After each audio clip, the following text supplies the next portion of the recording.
Hi friends, welcome to అమ్మ creativity channel. ఎలా ఉన్నారు ఫ్రెండ్స్? నేనైతే చాలా బాగున్నా. ఐ హోప్ మీరు కూడా బాగుండాలని కోరుకుంటూ ఇంక ఈరోజు బ్లాగ్లోకి అయితే వెళ్ళిపోదాం ఫ్రెండ్స్. ఇదైతే టైటిల్ చూసారు కదా ఫ్రెండ్స్, సోమవారం బ్లాగ్ అని. ఇంకా డైలీ రొటీన్ లాగా పొద్దున్నే లేచేసేసి పనులన్నీ ముగించి పూజ అయితే చేసుకున్నాను ఫ్రెండ్స్. ఇంక ఇక్కడైతే 6:13 అట్లా అయింది. పిల్లలకైతే చట్నీ కొరకని అనేసి ఇంకా ఏరుశనగపప్పు అయితే వేయించుకొని పక్కన పెట్టుకున్నాను. ఇంకా ఆ రోజు సేమియా ఉప్మా చేద్దామని అనేసి సేమియా అయితే వేయించి పక్కన పెట్టేసేసి ఇక్కడ ఇంకా పోపు అయితే పెట్టాను ఫ్రెండ్స్. పోపు అందరిలాగే యాజ్ యూజువల్గా ఇంకా తాలింపు గింజలు వేసి, ఉల్లిపాయలు వేసి, పచ్చిమిరకాయలు వేసి, కరివేపాకు వేసి ఇంకా వేయించుకుంటున్నా. ఇక పప్పులు చూసారు కదా ఫ్రెండ్స్, వేయించి పక్కన పెట్టుకుని చల్లారుతాయి అని అనేసి.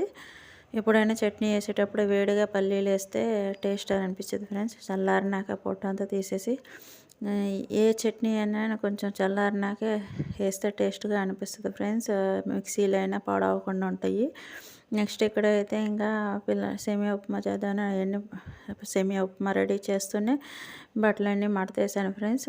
పిల్లలైతే ఇంకా మార్నింగ్ ఫ్రెష్ అయ్యి దేవుడి దగ్గర అయితే దండం పెట్టుకొని, మా పాప అయితే ఇంకా మ్యాథ్స్ ట్యూషన్ జరుగుతుంది ఫ్రెండ్స్. మా బాబు అయితే ఇంకా చదువుతున్నాడు.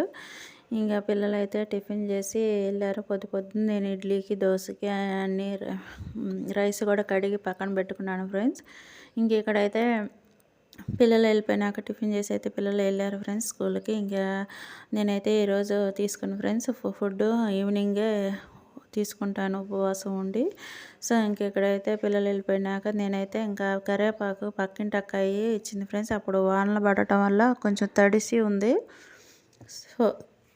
సో అందుకని ఇంకా అది బాగా ఒక డే అంతా నైట్ అంతా ఆరబెట్టాను ఫ్యాన్ కింద. ఇంకా తర్వాత కొంచెం తడిచిన ఆకు నల్లగా మారిద్ది కదా ఫ్రెండ్స్. సో ఆకంతా డెవైడ్ చేసేసరికి దగ్గర ఒక 40 నిమిషాలు పట్టింది ఫ్రెండ్స్. ఎంత ఏరి పక్కన పెట్టి ఆకంతా చేసేసరికి. నెక్స్ట్ అయితే ఇక్కడ ఇంకా కొబ్బరి పచ్చడి చేద్దామని అయితే కొబ్బరి ముక్కలు కోసి ఎండుమిరగాయలతో అయితే కొబ్బరి పచ్చడి చేస్తున్నాను ఫ్రెండ్స్. ఇంకేం లేదు ఫ్రెండ్స్, ఫస్ట్ అయితే కొబ్బరి ముక్కలు కొంచెం వేయించుకొని తర్వాత దానిలోనే ఎండుమిరగాయలు యాడ్ చేశాను. యాడ్ చేసిన తర్వాత కొంచెం జీలకర్ర పొడి, చింతపండు బదులు మామిడి పొడి వేసాను ఫ్రెండ్స్. కానీ పచ్చళ్ళలోకి కొంచెం చింతపండు వేసుకుంటేనే టేస్ట్ అనిపించింది ఫ్రెండ్స్. ఇంకా చింతపండు అయితే ఇంట్లో లేదనేసి ఇంకా మామిడి పండు అయితే యాడ్ చేశాను. ఇంకా చిన్న ఉల్లిపాయలు అవన్నీ వేసి మిక్సీ అయితే పట్టుకున్న తర్వాత అదే బాండీలో ఇంకా నేతి బీరకాయ అని, నేను ఇదే ఫస్ట్ టైం ఫ్రెండ్స్ చూడటం, మీకు కూడా చూపించాక చూడండి ఫ్రెండ్స్. ఇంక ఇక్కడైతే నేతి బీరకాయ పచ్చడి చేద్దామనేసి అయితే బీరకాయ అయితే కోసి పక్కన పెట్టుకుంటున్నాను. 4 పచ్చిమిరకాయలు, 3 టమాటాలు అయితే ఇంక ఇట్లా కోసేసి పచ్చడి చేద్దామని అనేసి కోస్తున్నాను ఫ్రెండ్స్. నా బ్లాగ్ కానీ మీకు నచ్చితే, మీకు యూస్ఫుల్ అనిపించుకుంటే తప్పకుండా సబ్స్క్రైబ్ చేసుకోండి ఫ్రెండ్స్. లైక్ చేయండి friends. Please support my channel. Next అయితే ఇక్కడ పచ్చడి అన్నీ రెడీ చేసేసి, పచ్చడి అయితే ఇందాక కొబ్బరి పచ్చడి చేసిన బాండీలోనే అది కొబ్బరి పచ్చడి ముక్కలు మిక్సీలో అయితే వేసి ఇంకా అదే బాండీలో ఇంకా పచ్చడి అయితే చేద్దాం అనేసి ఇంకా దానిలోనే చేయడం జరిగింది ఫ్రెండ్స్. ఓ పక్కన అయితే ఇంకా ఆకుకూర పప్పు అయితే వండుతూ పచ్చడి అయితే 2 పచ్చళ్ళు రెడీ చేసుకున్నాను. ఇంక ఈవినింగ్ సెషన్ అంతా ఏం పెట్టుకోను ఫ్రెండ్స్. నాకు కూడా ఇంక కర్రీస్ వరకు పక్కన తీసి పెట్టుకుంటాను. ఈవినింగ్ ఓన్లీ రైస్ ఒకటే వండుకుంటాను. పిల్లలు టిఫిన్ చేస్తానంటే దోశ వేసేస్తాను, లేదంటే వాళ్ళకు కూడా రైసే వండేస్తాను ఆ రోజుకి మాత్రం. ఇక్కడైతే ఇంకా అట్లా కర్రీస్ అన్నీ రెడీ చేసుకొని పక్కన పెట్టేసుకున్న తర్వాత పిల్లలకైతే క్యారేజ్ ఇద్దామని అనేసి పిల్లలకి క్యారేజ్ ఇస్తున్నాను ఫ్రెండ్స్. క్యారేజ్ కట్టుకొని క్యారేజ్ అయితే ఇచ్చొచ్చిన తర్వాత కొద్దిసేపు అలా రిలాక్స్ అయిన తర్వాత ఫ్రెండ్స్, నెక్స్ట్ అయితే ఇక్కడ ఇంకా నేను ఎర్లీ మార్నింగే మినపప్పు అవి నానబెట్టుకున్నా కదా ఫ్రెండ్స్. సో మినపప్పు కడుగుదామని అప్పటికి 3 అయిందిలే ఫ్రెండ్స్. వెళ్ళేసి మినపప్పు అంతా కడిగి, పొట్టు మినపప్పు కదా ఫ్రెండ్స్, కొంచెం టైం పట్టిద్ది. అవి కడిగేసేసి ఇక్కడైతే మిక్సీ వేస్తున్నాను. ఆ రోజే ఇంకా కూరగాయలు కూడా తెచ్చారు ఫ్రెండ్స్. ఇంకా కూరగాయలు కూడా సదిరేసేసి, ఇది కూరగాయల్లో తెచ్చిన కరివేపాకు ఫ్రెండ్స్, మంచి వాసన వస్తుంది, అన్ని స్మెల్ వస్తున్నాయి ఇక్కడైతే. ఇంకా దోస పిండి, ఇడ్లీ పిండి అయితే ఒకసారే వేసి పెట్టుకుంటాను కదా ఫ్రెండ్స్. ఇంకా అలాగా చేసి పెట్టుకుంటే ఇంకా 4 డేస్ దాకా వస్తుంది. మిగతా 2 డేస్ ఒకరోజు సేమియా ఉప్మానో, ఒకరోజు బొంబాయి రవ్వ ఉప్మానో ఇలాగా.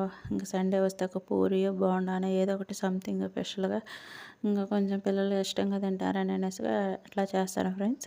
ఇంకా ఇక్కడికైతే దోస పిండి, ఇడ్లీ పిండి వేయడం అయితే అయిపోయింది ఫ్రెండ్స్. ఇడ్లీకి అయితే ఆ రోజు రాగి ఇడ్లీ అయితే వేసాను ఫ్రెండ్స్. ఇంకా రోజు సోమవారం అయ్యడం వల్ల మా వారైతే కార్తీక పౌర్ణమి రోజు 365 ఒత్తులు వెలిగించలేదని ఆ రోజు 365 ఒత్తులు వెలిగించమని చెప్పాను ఫ్రెండ్స్. సో పిల్లల్ని అయితే స్కూల్లో వదిలిపెట్టి వెళ్ళినాక 365 ఒత్తులు వెలిగించానని నాకు పిక్ కూడా షేర్ చేశారు ఫ్రెండ్స్. ఇదే ఇంకా నెక్స్ట్ అయితే ఇంకా దోసపిండి, ఇడ్లీ పిండి వేసిన తర్వాత ఇక్కడైతే ఇంకా కొంచెం కాఫీ పెట్టుకొని తాగుదామని అనిపించి ఇంకా కొంచెం నిద్ర వస్తుందని కాఫీకి అయితే కొంచెం పాలు మార్నింగ్ ఉంచుకుంటాను ఫ్రెండ్స్ తోడుపెట్టేటప్పుడే. ఆ రోజు ఇంకా నిద్ర అయితే రాలేదు కానీ ఫ్రెండ్స్, ఆ రోజు ఫుల్ పని ఉండడం వల్ల పొద్దున్న నుంచి సాయంత్రం వరకు ఏదో ఒకటి చేస్తూనే ఉన్నాను. ఇంకా కాఫీ అయితే అలా తాగేసేసి పిల్లలు అయితే మార్నింగ్ రింగ్ తీసుకెళ్ళడం మర్చిపోయారు. లంచ్కి వెళ్ళినప్పుడు మమ్మీ రింగ్ తీసుకురా అని చెప్పింది. సరే అప్పుడే క్యారేజ్ ఇచ్చేసి మళ్ళీ అమ్మట వెళ్ళాలంటే నాకు కొంచెం ఇది అనిపించేసేసి కొంచెం ఇడ్లీ పిండి, దోస పిండి అన్నీ వేసి నేను కాఫీ తాగేసేసిన తర్వాత ఇచ్చొచ్చాను ఫ్రెండ్స్. అప్పుడే లాస్ట్ పీరియడ్ వీళ్ళకి రింగు గేమ్స్ పీరియడ్స్ అన్నీ జరుగుతూ ఉంటాయి. సో ఇంకైతే రింగ్ ఇద్దామని అయితే స్కూల్ దగ్గరికి వెళ్ళాను.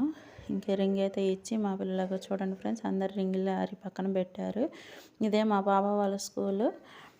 నెక్స్ట్ అయితే ఇంక పిల్లలకి రింగ్ ఇచ్చి అయితే ఇంటికి వచ్చాను ఫ్రెండ్స్. ఇంక తర్వాత రొటీను ఈవినింగ్ మళ్ళీ 1 అవర్ తర్వాత వాళ్ళ డాడీ వెళ్ళైతే పిల్లలను తీసుకొని వస్తారు. ఇంకా నా బ్లాగ్ నచ్చితే లైక్ చేయండి, షేర్ చేయండి, సబ్స్క్రైబ్ చేయండి ఫ్రెండ్స్.